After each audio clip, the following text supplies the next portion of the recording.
All right, let's get into on the Patriots wide receivers as they're getting ready for the third and final preseason game at the Commanders. Yep. Which is big for Gerard Mayo and the team because it's finally on the road.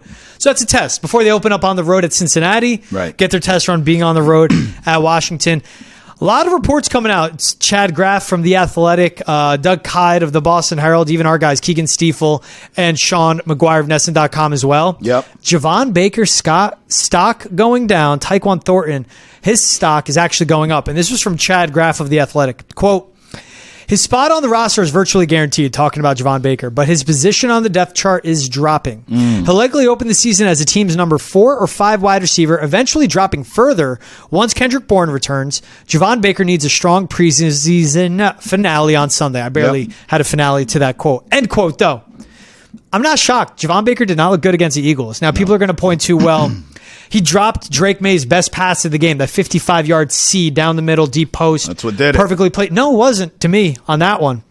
It was the 2 go balls along the sidelines where Javon Baker was a receiver running the route. Yeah. His struggle coming out of college was struggling with press and his strength and somewhat of his route running, especially down the field. Yep. As a guy that's a boundary receiver with a good catch radius, strong hands, and could go up and get 50-50 balls, he got the crap beat out of him right off the snap at the line of scrimmage and pushed off his route. He's lucky, and this is a credit to Drake May. What do they say about the routes along the sideline? Put the ball where only your receiver can get it. He did that, and that's why they were both incompletions. But Javon Baker just got absolutely sunned on both those routes, and that can't happen. That's a glimpse into the struggles he has, and he's a 4th-round pick. That's right. This guy coming into the season, at best, was going to be a wide receiver 3. So if he starts as a wide receiver 4 or 5, it's not that bad. And Trav, again, this is a reminder. It's about situations that support young quarterbacks, especially rookie quarterbacks. The situation, the wide receiver room is still not good, and Javon Baker's a glimpse into why.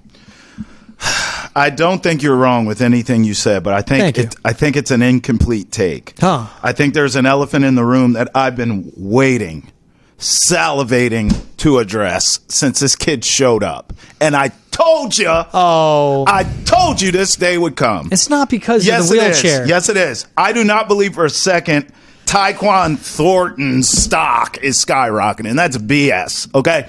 Here's what's going to happen. I could see into the future with this bald head of mine.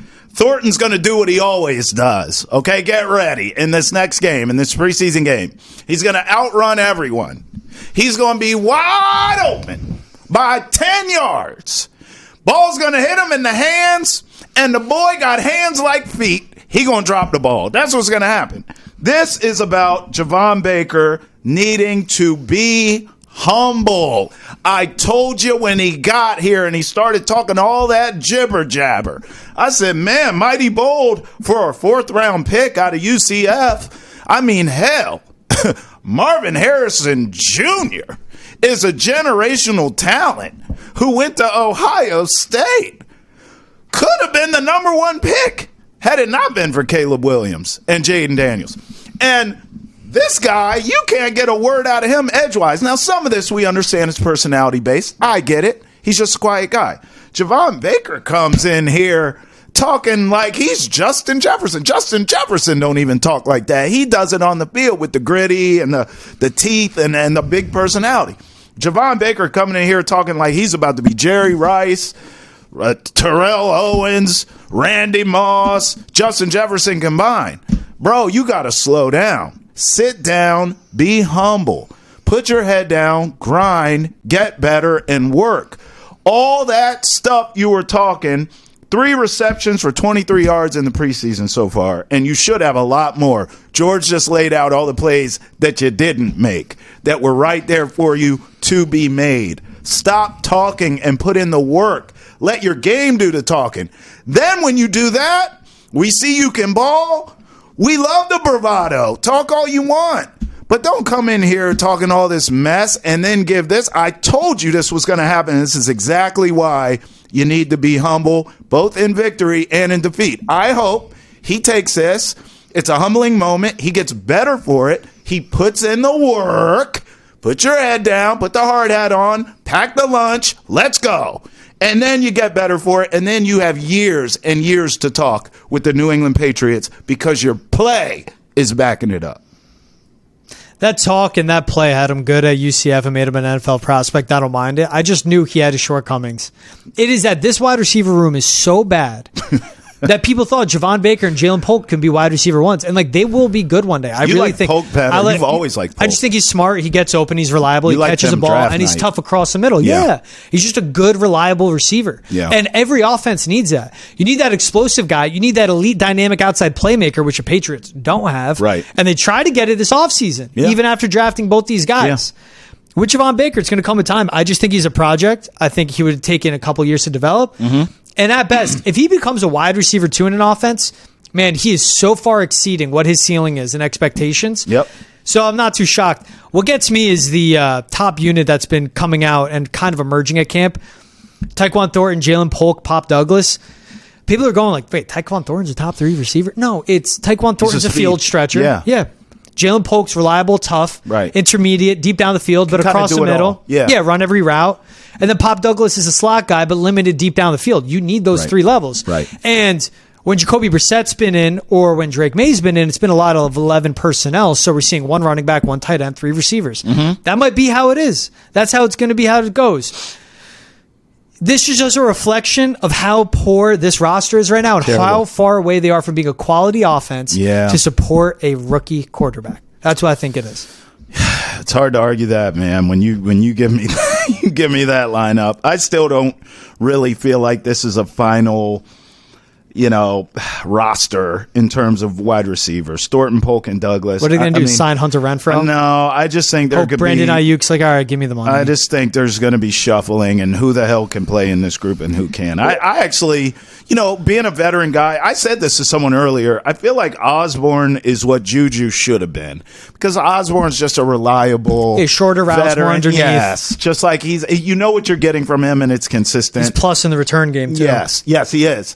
That's where I would like Thornton if he could hang on to the ball with that speed, but you can't trust him to hang on to the ball. He was good in Baylor. He was good in college football. Yeah. It's a different level here. He has a limited route tree, only runs fly routes. Are terrible. And he doesn't stay healthy. Now, he put on weight this offseason, like good weight, so we'll see if he can be more durable. This is going to be a big preseason game for him, so we'll see. I have zero faith. Look, out of all these receivers, I'll be honest, I've been saying it all along. I know he's smaller. I really like Pop Douglas. I like what I've seen from him. To me, to be fair, I think he's the playmaker in this group. I think, it's a sad state of affairs to say Pop Douglas is your number 1 receiver. 6th round pick out of Liberty. Because we know he's not a true number 1 in the definition of it. But listen, in this group, sorry, Pop Douglas is your number 1 receiver. He's going to lead him in targets, catches, touchdowns we'll see in the red zone. He could go tight ends. He can play. No, he can. And again, with Pop Douglas, it's a question of durability as well. Right. Like, don't be surprised. And again, new front office, new head coach, new offensive coordinator. Pass regime may like Pop, and he shows those glimpses. Like, he's been great at camp. He's been the most consistent playmaker. But again, in the upcoming draft, watch them to go out and get a big receiver, like 6 foot plus, 205 pounds plus, like a Harris out of Ole Miss. But then also watch for them to get, another slot receiver. Like, they're going to have to double dip again in this upcoming draft in wide receivers. They have to do it. And if they do it the draft after, they might have to do the same thing. I talk about the Green Bay Packers all the time. Yeah. Jaden Reed, Dontavian Wicks, Christian Watson, Romeo Doubs, all guys they drafted. Yeah. Then Luke Musgrave, I forget their other tight end, guys they drafted. You go out, you accrue talent, you teach them the system, and you always want receivers on cost control contracts. To me, it's going to be the top 5 receivers out of this group. It's going to be Jalen Polk, Pop Douglas, KJ Osborne, Kendrick Bourne when healthy. Yeah, he's got to get healthy. And then that 5 spot to me, like Tyquan Thornton by default is the best downfield threat because they don't have too many of them. But then we can see what Jalen Reagor does because that's our kick returner and punt returner right now too. I don't feel comfortable about any of those names you said. And you want Drake May to start week 1. Well, I got to throw water on your fire that you're going to light this studio up with. It's fair. You don't feel comfortable with any of those pass catchers. Can I say? Oh, by the way, Hunter Henry, who's okay. He's like serviceable tight end. Oh, and by the way, Austin Hooper, journeyman tight end. Oh, by the way, hold on. Oh, by the way, Vidarian Lowe at left tackle. Yeah, okay. Oh, by the way, Chuks Okorafor at right tackle. Okay, I have nothing for the offensive. Also, wait. Okay. First-time offensive play caller. Keep going. Defense, I won't be that good because they're missing its 2 best players. We'll see how Christian Gonzalez is. Anymore? I just don't think the situation, and a really tough schedule, especially the first 6 weeks of the season. No doubt. We good here? Okay. This is all I'm saying. And it's also a quarterback project. Okay. It is. Okay. I have nothing for the offensive line because, listen, George breaks this stuff down to a science. He loves offensive linemen lining up. This is what they do. But for me, it's as simple as, can you block? Can you protect my quarterback? Can you open up holes in the run game? So I defer to George there. Offensive line, no argument. But as far as receivers, I mean, we have a history in this league of quarterbacks who are good. Not elite, not great like Brady, just good, solid quarterbacks, elevating the players around them, skill position players, wide receivers, tight ends, running backs, etc. All I'm saying with Drake May is, yes, this wide receiver group doesn't look great. However, if Drake May gets in there, can present dual threat ability that Jacoby Brissett cannot, has not, will never do. Drake May gets in there, you get some run plays with him by design, some run plays because of this offensive line. Let George tell it. He'll be running for his life, but he can still run. That opens up an offense a little bit because the defense is going to have to respect that. That's all I'm saying. Drake May can get that shot in the arm to this putrid offense that you need. That's all I'm saying. I believe the receivers collectively, because there's no true one, as we just talked about, but collectively, this wide receiver unit can be better with a Drake May than they can a Jacoby Brissett, who does not present those same talent abilities that Drake May does. That's all I'm saying. But I will not argue with you about that offensive line. You're right about that.